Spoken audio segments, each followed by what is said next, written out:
డెఫినెట్గా ఏం అక్షరం రాయాలి, ఒకవేళ అవతల వాడు బాధ కలిగి ఏదైనా చెడ్డ మాటలాడినా కూడా ఆగ్రహం వ్యక్తం చేశారు, తర్వాత అనమాట ఆవేదన వెళ్ళగక్కారు, తర్వాత అనమాట అసభ్యకర పదజాలం వాడారు, అభ్యంతరకరంగా మాట్లాడారు, ఇలాంటి పదాలతోని మీడియా వరకు మేము రాస్తాం. జర్నలిస్టులు ప్రింట్ మీడియాలో పనిచేసి యూట్యూబర్స్ అక్కడ బీప్ సౌండ్ పెట్టేయవచ్చు, కానీ ఇవేం పెట్టకుండా డైరెక్ట్గా వదిలేస్తున్నారు అనమాట. అందు గురించి ఏంటంటే ప్రతి దగ్గర ట్రైనింగ్ ఉండాలి. కానీ ప్రెస్ అకాడమీ కూడా గతంలో ట్రైనింగ్ ఇచ్చింది, ఇప్పుడు మళ్ళీ ప్లాన్ చేస్తుంది. ప్రెస్ అకాడమీ కూడా ఉంది కదా, Telangana press academy, media academy, వాళ్ళు కూడా ట్రైన్ చేస్తున్నారు. అలాగే ప్రెస్ క్లబ్లో కూడా మేము రాజ్దీప్ సర్దేశాయ్ లాంటి వాళ్ళు, ఇలాంటి సీనియర్ జర్నలిస్టులతో మేము మీటింగ్లు కూడా పెడతాం. ఒక్కోసారి మీటింగ్లు పెట్టి ఎట్లా జర్నలిజం ఎట్లా ఉంటుంది, జర్నలిజం పోకళ్ళు ఎలా ఉండాలి అనేది. మొన్న ఈ మధ్యనే యూట్యూబర్స్లో వ్యక్తిగతంగా తిట్టుకుంటున్నారనే దీని మీద యూట్యూబర్స్లో సోషల్ మీడియా ఎట్లా ఉన్నదని చెప్పి ప్రెస్ క్లబ్లో పెద్ద సదస్సు పెట్టారన్నమాట, రౌండ్ టేబుల్ మీటింగ్ పెట్టారు. అందులోనూ కూడా న్యాయమూర్తి జస్టిస్ సుదర్శన్ రెడ్డి గారు వచ్చారు, అలాగే పొలిటీషియన్స్ వచ్చారు, అలాగే సీనియర్ జర్నలిస్టులు వచ్చారు. వీళ్ళందరితో ఒక మీటింగ్ పెట్టి ఆ మీటింగ్లో అనమాట యూట్యూబర్ సోషల్ మీడియా ఎట్లా దీన్ని ఆ నియంత్రణ ఎట్లా పాటించాలి, ఈ జర్నలిజంలో ఇష్టానుసారంగా మాట్లాడకుండా సమస్యని ప్రజల వద్దకు తీసుకెళ్ళడం ఎలా, దీనికి హుందాగా తీసుకెళ్ళలేరా, ఇవన్నీ విషయాల మీద చాలాసేపు డిస్కషన్ అయింది మేడం. డెఫినెట్గా ప్రెస్ క్లబ్ కూడా ఈ కార్యక్రమం చేస్తుంది, గతంలో చేసింది, చేస్తూనే ఉంటుంది. ఎప్పుడు కూడా నిత్యం జర్నలిస్టులకి ఒక కొత్త అంశం మీద కొత్త ఇష్యూ వచ్చినప్పుడు దీన్ని ఎట్లా ట్యాకిల్ చేయాలనే అంశం మీద డెఫినెట్గా ట్రైనింగ్ ఇస్తారు. ఇక్కడ కూడాను ట్రైనింగ్ అంటే జస్ట్ లైక్ సదస్సు పెడతాం అనమాట. అందరూ సీనియర్స్ మాట్లాడతారు అనమాట. ఇట్లా ఈ కార్యక్రమం జరుగుతాయి. ఇదే సమయంలో ప్రతి మీడియా ఆర్గనైజేషన్ కూడా, ఒకవేళ యూట్యూబర్స్ కూడా, ఒకవేళ ఈ ఐ డ్రీమ్ అనేది ఉన్నది, ఇలా సుమన్ టీవీ ఉన్నది, ఇలాంటి పెద్ద పెద్ద సంస్థలు అయినప్పుడు ఆటోమేటిక్గా వాళ్ళు కూడా ట్రైన్ చేయాలి. ట్రైన్ చేయకుండా డైరెక్ట్గా వదిలేస్తే ఈ అడ్డగోలు కాల్పులు చేస్తారన్నట్టుగా అయిపోతుంది అనమాట. అందుగురించి మనం జర్నలిజంలో ఉన్నాం, మనం చాలా బాధ్యతాయుతమైన వృత్తిలో ఉన్నాం. ఈనాడులో నేను చీఫ్ రిపోర్టర్గా, అసిస్టెంట్ చీఫ్ రిపోర్టర్గా ట్రైనింగ్ ఇట్లా రకరకాల పొజిషన్లో పనిచేశాను. ఏనాడు కూడా మేము ఎక్కడ హద్దులు దాటకుండానే పనిచేసి తర్వాత అనమాట ఈ అభ్యంతరకరం మాట్లాడుతున్నప్పుడు ఎట్లా రాయాలి ఏంటి, ఒకవేళ మేము రాసినా కూడా సబ్-ఎడిటర్గా వాళ్ళు మమ్మల్ని ఇమీడియట్గా హెచ్చరించేవాళ్ళు. ఈ యొక్క లైన్ లేకుండా అయిపోయింది. అదే దాంతో ఈ ఇబ్బంది అంతా వస్తుంది. అందు గురించి మనం ఎప్పుడు కూడా జర్నలిస్టులు ఎప్పుడు కూడా నేర్చుకోవాలి నిరంతరంగా. సబ్జెక్ట్ కొత్త కొత్త అంశాలు వస్తుంటాయి, కొత్త కొత్త ఇష్యూస్ వస్తుంటాయి. ఇష్యూస్లో మనం ఎలా రియాక్ట్ అవ్వాలి, ఇవన్నిటి మీద ఉండాలి. అందుకే ఎప్పుడైనా మీ కంట్రిబ్యూటర్ని సెలెక్ట్ చేసినప్పుడు కూడా అంటుంటాను, నీవు సమాజానికి సేవ చేయడానికి వస్తున్నావు జర్నలిజంకి. జర్నలిజం అంటే సమాజం ఉపయోగపడేటట్టు ఉంది, అంతేగాని సంపాదించుకోవాలనుకుంటే జర్నలిజం రాకండి. జర్నలిజంలోన సంపాదించుకోవడానికి ఉండదు. మీకు ఒక ఆత్మతృప్తి ఉంటుంది. జర్నలిజంలో మేము కొంత సొసైటీకి ఉపయోగపడ్డాం, ప్రజల సమస్యను ప్రభుత్వాన్ని తీసుకెళ్ళాం, ప్రభుత్వం ఏం చేస్తుందో ప్రజల వరకు తీసుకెళ్ళాం. ఇంతవరకు మనం ఇట్లా వారధిగా ఉండాలే కానీ మనమే ప్రాబ్లం క్రియేటర్గా ఉండకూడదు, మనమే ఒక వివాదాన్ని సృష్టించేటట్టుగా ఉండకూడదు అని చెప్పి మా జర్నలిస్టుల ట్రైనింగ్లోనూ కూడా మేము చాలాసార్లు చెప్తున్నాం. మీ ఇక్కడ ప్రెస్ క్లబ్లో కూడా అదే కార్యక్రమాన్ని మేము ఎప్పుడైనా అవేర్నెస్ ప్రోగ్రామ్స్ చేస్తుంటాము. ఈ క్వాలిటీ కంట్రోల్ సార్, ఇప్పుడు ఛానల్ యాజమాన్యం పట్టించుకోవాలి. అక్కడ పట్టించుకోని పక్షంలో నిజంగా ప్రెస్ క్లబ్ వరకు మీ వరకు వచ్చినా కూడా క్వశ్చన్ చేయగలుగుతుందా ప్రెస్ క్లబ్ అంటే ఏం చెప్తారు మీరు? అంటే ప్రెస్ క్లబ్ ఒక క్వశ్చన్ చేసే రోల్ అంటూ ఏం లేదు మేడం. అంటే బట్ డెఫినెట్లీ డెఫినెట్గా ఉంది.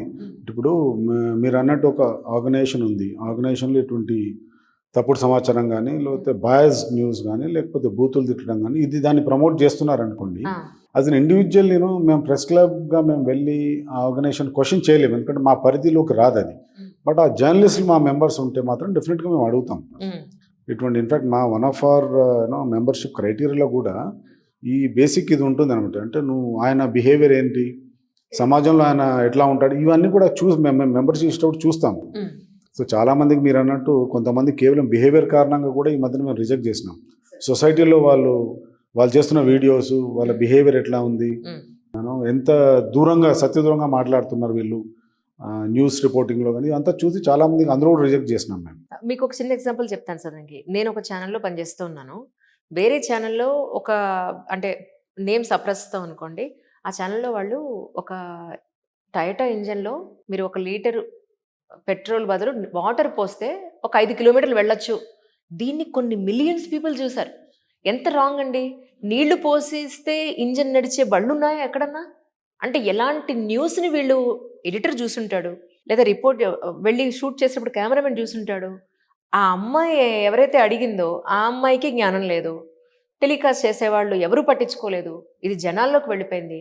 దీన్ని ఏమంటాం మనం? ఇంత ఫేక్ న్యూస్ ఎలా మనం జనాల్లోకి తీసుకెళ్తాం? మీకు ఒక చిన్న ఎగ్జాంపులే చెప్పానండి. రీసెంట్గా ఒక ఆయన డాన్స్ మాస్టర్ ఒక ఆయన చనిపోతే, ఆయన చనిపోయిన శ్మశానానికి వెళ్ళి ఆయన తాగే క్వార్టర్ బాటిల్ అక్కడ పెట్టి దానికి ట్రిబ్యూట్ ఇస్తున్నామని ఒక జర్నలిస్ట్ చెప్పడం ఏమిటి? మేడం అదే మేడం మీరు అన్నట్టు బెట్టింగ్ యాప్లనే సపోర్ట్ చేస్తున్నాయి కొన్ని. అదే కదండి.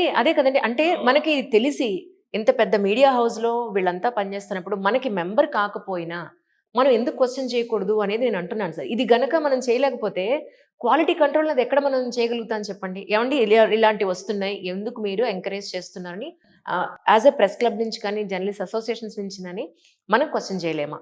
అంటే మనకు ఒక వేదిక ఉంది మేడం, ఇప్పుడు తెలంగాణ మీడియా అకాడమీ ఆ. ఉంది మనకి. It's government sponsored organisation and తనకు చైర్మన్ కూడా గవర్నమెంట్ అపాయింట్ చేస్తుంది. సో డెఫినెట్గా తెలంగాణ మీడియా అకాడమీ ఈ పాత్ర కొంచెం పోషిస్తుంది. అంటే జర్నలిస్ట్ రైట్స్ వచ్చే వరకు వాళ్ళు కొట్లాడతారు, వాళ్ళకి ఇంజస్టిస్ జరిగితే అకాడమీ నుంచి. సో యూనియన్స్ ఉన్నాయి మన దగ్గర, తెలంగాణ యూనియన్ వర్కింగ్ జర్నలిస్ట్ దాదాపు 60-65 ఏళ్ళ కింద నుంచి వాళ్ళు పనిచేస్తున్నారు. ఏపీడబ్ల్యూఏగా ఉండింది, తర్వాత రాష్ట్రాలు విడిపోయినాక అవి కూడా 2గా విడిపోయింది. సో ఇటువంటి ఆర్గనైజేషన్స్ డెఫినెట్గా పనిచేస్తున్నాయి, చాలా మటుకు క్వశ్చన్ చేస్తున్నారు. బట్ అన్ఫార్చునేట్లీ మీరు అన్నట్టు ఇంతకుముందు కమిట్మెంట్తో వచ్చిన ఎడిటర్స్ కానీ వాళ్ళు ఉన్నంత వరకు వాళ్ళు కంట్రోల్ చేస్తున్నారు.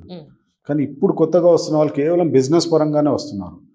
కేవలం అంటే వాళ్ళ దృష్టి అంతా ఈ మీడియంని యూజ్ చేసి బిజినెస్ పెంచుకోవాలనే దృష్టితోనే వస్తున్నారు. వాళ్ళ ద్వారా ఈ ప్రాబ్లం వస్తుంది.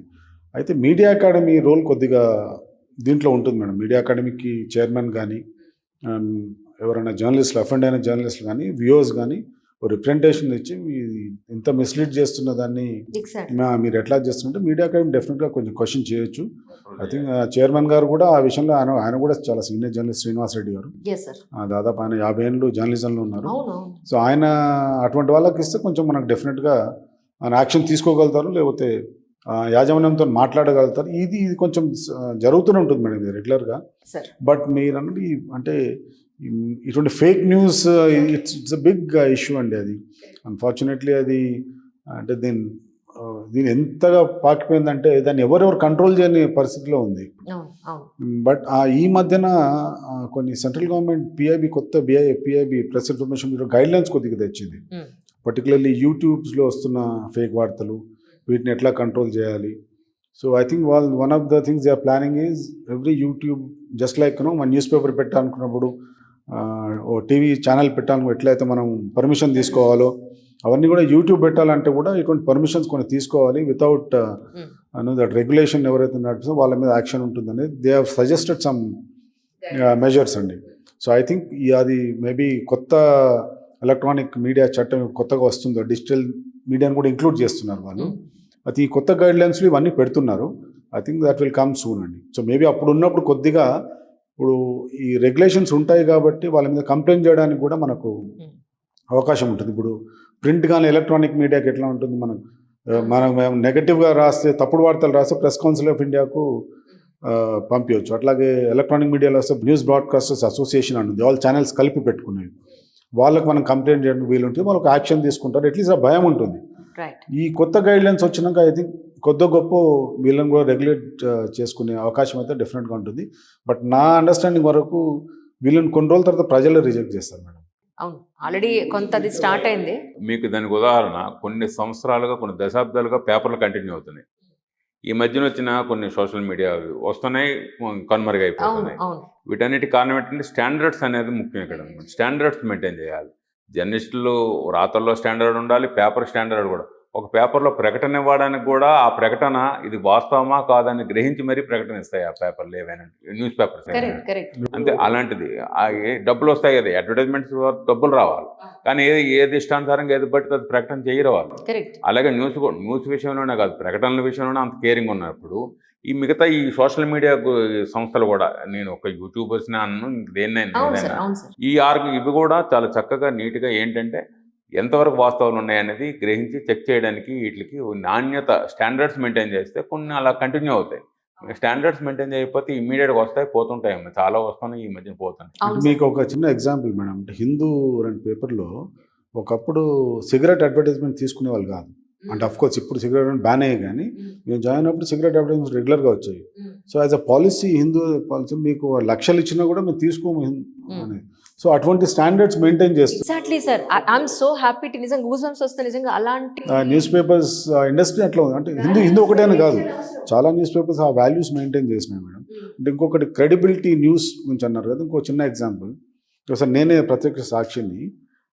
మా దాంట్లో అప్పుడు వాజ్పేయి గారు ప్రైమ్ మినిస్టర్ ఉన్నారు, ఆయన హైదరాబాద్కి వస్తున్నారు. అయితే నెక్స్ట్ వెన్స్డే, ఈరోజు మండే ఉంటే next Wednesday is coming to Hyderabad అనేది ఒక నోట్ వచ్చింది. సో మా రిపోర్టర్ అతను ఫైల్ చేసినప్పుడు prime minister is visiting Hyderabad on Wednesday అన్నాడు. ఒక రేపే అని, ఈరోజు ట్యూస్డే పేపర్లో వచ్చింది అది. సో ఆ పేపర్లో ఎంత అంటే ఇంటెలిజెన్స్ ఆఫీసర్స్ వాళ్ళు ఫోన్ చేసి, ప్రైమ్ మినిస్టర్ ఎట్లా, మాకు అసలు తెలియదే, మాకు ఇంకా మాకు రాలేదు అనే షెడ్యూల్, ఎట్లా మీకు ఎట్లా వచ్చింది. సో అంటే మేము నో సార్, మేము తర్వాత చెక్ చేసుకుంటే ఆయన వచ్చేది నెక్స్ట్ వెన్స్డే, అదే డేట్ కూడా ఉంది, సమాజ్ మిస్ అయిపోయింది. బట్ ఇంటెలిజెన్స్ ఆఫీసర్స్ గవర్నమెంట్ నుంచి కూడా they believed in this newspaper more than exactly వాళ్ళ own sources and system. Sir, Hindu పేపర్కి ఎంత వాల్యూ ఉందంటే ఈ రోజుకి యూపీఎస్సీ ఆస్పిరెంట్స్ చదివే పేపర్ హిందూ మేడం. అవును, అది హిందూ పేపరే వాళ్ళు ఎవ్రీ డే కరెంట్ అఫైర్స్ కోసం ఫాలో అయ్యేది. దానికి ఉన్న క్రెడిబిలిటీ అంత ఉంది. అలాగే మన తెలుగులో కూడా ఈ రోజుకి ఈనాడు అని అంటే అనకూడదు, we should not name it, కానీ బట్ కొన్ని ఛానల్స్ కానీ కొన్ని పేపర్స్ కానీ ప్రజల్లో అంత నమ్మకాన్ని చూరగొన్నాయి అవన్నీ కూడా. బట్ అలాంటి నమ్మకాన్ని ఈ రోజు మనం కొత్త ఛానల్స్ ఏవి ఇవ్వలేకపోతున్నాం. ఒక విషయం, వాస్తవాలు చూడాలి, వాస్తవం అసలు ఏం జరిగింది, వాస్తవం ఏం జరిగింది అని తెలుసుకోవడానికి కూడా ఈ పేపర్ల మీద పడతారు. ఇప్పుడు ఈనాడు, హిందూ, ఈ ఇండియన్ ఎక్స్ప్రెస్ ఇలాంటి పేపర్లు వాస్తవాలు ఏంటని తెలుసుకోవడానికి కూడా ఈ పేపర్ల వైపు వస్తారు. ఆంధ్రజ్యోతి, నిజం. అందు గురించి సోషల్ మీడియాలో వస్తున్న ప్రచారాన్ని ఏదైనా ఉన్నదంటే అది వాస్తవమా కాదా అనేది మరుసటి రోజు పేపర్లో చెక్ చేసుకుంటారు. ఆ యొక్క స్టాండర్డ్స్ అలా మెయింటైన్ చేయాలి ఎవరైనా. ఈవెన్ మన పబ్లిక్ని మనం పబ్లిక్ని మన ద్వారా, మన వార్తల ద్వారా పబ్లిక్ ఒక మెసేజ్ ఇవ్వబోతున్నాం. ఆ మెసేజ్ ఇస్తున్నప్పుడు పబ్లిక్ని మంచి వైపు నడిపించేటట్టుగా ఉండాలి అని కోరుకుంటాం. ఇక్కడ ఈ హైదరాబాద్ ప్రెస్ క్లబ్ వరకు అనుకుంటే ఈ సీనియర్ జర్నలిస్టుల కలయికే కొంతవరకు జూనియర్స్ కొద్దిగా ట్రైన్ చేసినట్టు ఉంటుంది. ఇప్పుడు మా వరకు ఉన్నాం మేము, నండూరు రామ్మోహన్ రావు, ఏవికే ప్రసాదరావు గారు, తర్వాత అనమాట ఇలా చాలామంది సీనియర్ జర్నలిస్టులతో పనిచేసాం కాబట్టి, ఐ వెంకట్రావు గారు, వీళ్ళందరితో పనిచేసాం, హిందూ అనుకే చంద్రశేఖర్, వీళ్ళందరూ మేము కలిసాం. అప్పట్లో మేము వీళ్ళు ఎక్కడైనా పెద్దవాళ్ళు వచ్చి ఎడిటర్స్ వచ్చి మీటింగ్ పెట్టినా ఏం పెట్టినా మేము జూనియర్స్గా మేము వెళ్ళేవాళ్ళం. మేము కానీ అప్పటి కళా కాంతులు ఇప్పుడు ప్రెస్ క్లబ్ అలాంటి అంత గొప్ప ఏమంటారు వైభవాన్ని ఈరోజు కొంత కళాహీనంగా మారిందా అని అంటే ఏమంటారు మీరు? అంటే ఒకటి మేడం, ఇప్పుడు నేను ప్రెస్ క్లబ్లో జాయిన్ అయినప్పుడు 99లో నేను ఫస్ట్ టైం మెంబర్గా అయినాను. అప్పుడు 200 మెంబర్స్, 200 మెంబర్షిప్ ఉండేది ఇక్కడ, జస్ట్ 200 మెంబర్స్. ఈరోజు దాదాపు అది 2000 దాటింది. ఎందుకంటే ఆఫ్ కోర్స్ ఎక్స్పాండ్ అయింది, మీడియా ఎక్స్పాండ్ అయింది కాబట్టి అందరిని అకామిడేట్ చేయాలి. ఆ రోజులలో ప్రెస్ క్లబ్ యాక్టివిటీస్ మీద అంత ఇంట్రెస్ట్ లేని వాళ్ళు కూడా ఆ తర్వాత మేము చాలా ప్రోగ్రామ్స్ ఇక్కడ చేసి, రకరకాల ప్రోగ్రామ్స్ కానీ, ఫ్యామిలీ రీయూనియన్స్ కానీ, ఫ్యామిలీ ప్రోగ్రామ్ అని చేసినాక చాలా ఇంట్రెస్ట్ పెరిగింది. సో ఈరోజు చాలామంది ప్రెస్ క్లబ్ మెంబర్షిప్ అంటే ఇది మనకు ఒక హోదా లాంటిది, మనం ఒక గౌరవం లాంటిది అనే దానికి కూడా వస్తున్నాం. సో ఈ 2000 మంది వచ్చినప్పుడు డెఫినెట్గా కొంచెం ఎక్కడో దగ్గర కొంచెం పలచబడుతుంది. సో అది అంటే అప్పుడేమో ఓన్లీ సీనియర్స్, చాలామంది అంటే రెప్యూటెడ్ జర్నలిస్ట్, అసలు ఎవరు చూసిన గుర్తుపట్టే జర్నలిస్ట్ మాత్రమే ఉండేవాళ్ళు. ఇప్పుడు చాలామంది రకరకాల మీడియాలో ఉన్నారు కాబట్టి మనం తీసుకోవాలి కాబట్టి తీసుకుంటున్నాం. సో వాళ్ళకు కూడా ఛాన్స్ ఇవ్వాలి. ఐ డోంట్ సే దట్ వాళ్ళని మనం ఇగ్నోర్ చేయాలని కాదు, వాళ్ళు కూడా మీడియాలో వస్తున్నారు, వాళ్ళకు కూడా కొత్త గొప్ప మనం రికగ్నైజేషన్ ఇవ్వాలనే దాంతోనే చేస్తున్నాము. బట్ మీరు అన్నట్టు చాలా ఎక్కువ మంది అయినప్పుడు కొంతమంది దానిలో సమ్ రాంగ్ ఎలిమెంట్స్ వచ్చేసి దాన్ని మిస్యూజ్ చేయడము, ఇది కొద్దిగా మాకు కూడా తెలుస్తుందండి. అంటే నేను ఈ ప్రెస్ క్లబ్ 2 సార్లు ప్రెసిడెంట్గా ఉన్నాను, 2 సార్లు సెక్రటరీగా ఉన్నాను, 20 ఏళ్ళ నుంచి నేను అక్కడ ఇక్కడ దీంట్లో ఉన్నాను. సో నేను హ్యావ్ సీన్ దట్ డిగ్రేడేషన్ మెంబర్షిప్లో అని, వాల్యూస్లో మెంబర్స్ పాటించే వాల్యూస్లో కూడా కొత్త గొప్ప తగ్గింది అది. But I think we all should own up, అంటే as senior journalist we all should own up, own this అంటే ఆ రెస్పాన్సిబిలిటీ తీసుకోవాలి మనం. ఎక్కడో ఒక దీన్ని అడ్డుకట్ట వేయాలి. అండ్ కొంచెం ఆ డిసిప్లిన్ అనేది డెఫినెట్గా మనం తీసుకురావాలనే ఆ ప్రయత్నంలో డెఫినెట్గా ఉన్నాం మేము. మీరు అన్నట్టుగా ఇక్కడ కొద్దిగా వాల్యుయేషన్ పెంచే కార్యక్రమం చేయడానికి అనుగుణంగా మేము కూడా కొత్తగా కొన్ని బిల్డింగ్స్ ప్రపోజ్ చేశాం. మేము ఆ బిల్డింగ్స్ ప్రపోజ్ చేసేటప్పుడు కొద్దిగా గవర్నమెంట్ నుంచి సపోర్ట్ రావాలి. గవర్నమెంట్ అనమాట కొన్ని కట్టించింది, కొన్ని స్పాన్సర్ చేసింది. అలాగే స్పాన్సర్స్ కూడా, ఈ సొసైటీ మీద బాధ్యత ఉన్న స్పాన్సర్స్ కూడా వస్తే సీనియర్ జర్నలిస్టులు అందరికీ కలిపి ఒక రూమ్ లాంటిది కట్టి ఉమ్, వాళ్ళతో ఇంటరాక్ట్ అవ్వడానికి అట్లాంటి ఫెసిలిటీస్ ఇక్కడ ఎక్కువ లేకపోవడంతో కూడా సీనియర్ జర్నలిస్టులు రాలేకపోతున్నారు. ఆ ఫెసిలిటీస్ క్రియేట్ చేయడానికి కూడా మేము ట్రై చేస్తున్నాం. మేము సీనియర్ జర్నలిస్టులు రావాలి, జూనియర్ జర్నలిస్టులు వెళ్ళి వాళ్ళ దగ్గర నేర్చుకోవాలి. కరెక్ట్. ఈ యొక్క వేదికగా దీన్ని మార్చిపోతున్నాం. మార్చాలని ప్రతిపాదన ఉన్నది, కానీ దానికి అనమాట కొద్ది టైం పడుతుంది అనమాట. కొద్ది టైం గ్యాప్లో ఇవన్నిటికీ ఇక్కడ సిస్టమ్స్ అన్నీ ప్రెస్ క్లబ్ అనేది ఒక వేదిక అవుతుంది. అన్ని ఇక్కడ అన్ని జూనియర్ జర్నలిస్టులు అందరూ వస్తారనమాట. ఇక్కడ ఇది కామన్ వేదిక, ఇది అవును. జర్నలిస్టులు కామన్ వేదిక కాబట్టి ఇక్కడ ఆ యొక్క ట్రైన్ చేయబోతున్నాం, చేస్తాం కూడా, ఇంకోటి ఏర్పాటు చేస్తాం. మనం ఇప్పుడు కూర్చున్న రూమ్ కూడా మేము ఇక్కడ ఉమెన్ జర్నలిస్టులు ఎంకరేజ్ చేయాలని ఒకటి మా కమిటీ డిసిషన్ తీసుకున్నాం. అవునండి, ఇది women ఇప్పుడు ఈ journalism పట్టిక మనం కోసం కూర్చున్న ఈ రూమ్ కూడా ఉమెన్ జర్నలిస్టుల కొరకు. సో కొద్దిగా మా స్పాన్సర్షిప్ కొరకు కొంతమంది చాలా ఇంట్రెస్ట్ చూపించలేదు. So we said no nothing, ఎవరు స్పాన్సర్స్ వచ్చినా రాకపోయినా కూడా let's do it from the club అని మా క్లబ్ ఫండ్స్ నుంచే దీన్ని మేము స్టార్ట్ చేసినాం. పెట్టారు. రైట్. థ్యాంక్ఫుల్లీ ఏంటంటే ఒకరోజు కోమటిరెడ్డి వెంకరెడ్డి గారు క్లబ్కి వచ్చినారు వేరే దాని మీద. ఆయన వచ్చి ఇట్లా కడుతుంటే చూసి దేనికి అంటే ఉమెన్స్ జర్నలిస్ట్ కూడా కడుతున్నాం సార్ అంటే, ఆయన ఇమీడియట్గా నేను నా తరఫు నుంచి 5 lakhs శాంక్షన్ చేస్తున్నాను అని ఒక 1 hourలో ఆయన మాకు మనీ కూడా పంపించేసినారు. So nice. సో దాంతో కొద్దిగా ఇప్పుడు మేము ఏసీలు పెట్టడం ఇదంతా furniture. So now we can women members can any time come, వాళ్ళకున్న ప్రైవసీ ఒకటి ఉంది ఇక్కడ. అదొకటి మేము కూడా అంటే ఆ జెండర్ బాయస్ అయితే ఏదో ఎన్రోల్ చాలా ఉండిందో ఇప్పుడు we're trying to plug that. ఎందుకంటే దాదాపు 150 మంది ఉమెన్ జర్నలిస్ట్ మెంబర్స్గా ఉన్నారు ఇక్కడ. అవునండి. సో వాళ్ళందరికీ కూడా చాలామంది సీనియర్స్ కూడా ఉన్నారు. సీనియర్స్ ఎక్కువ వస్తలేరు, కానీ ఈ మధ్యన మిడిల్ మేనేజ్మెంట్ వాళ్ళు లేకపోతే జూనియర్స్ చాలామంది వస్తున్నారు. అట్లీస్ట్ వాళ్ళకు కూడా ఒక ప్రత్యేకమైన వేదిక ఉండాలని మేము ప్రెస్ క్లబ్ ఇది ఒక ఉమెన్ రూమ్ కూడా కట్టించాం మేడం. మొన్న మహిళా దినోత్సవం కూడా ఇక్కడ బాగా చేసుకున్నారు.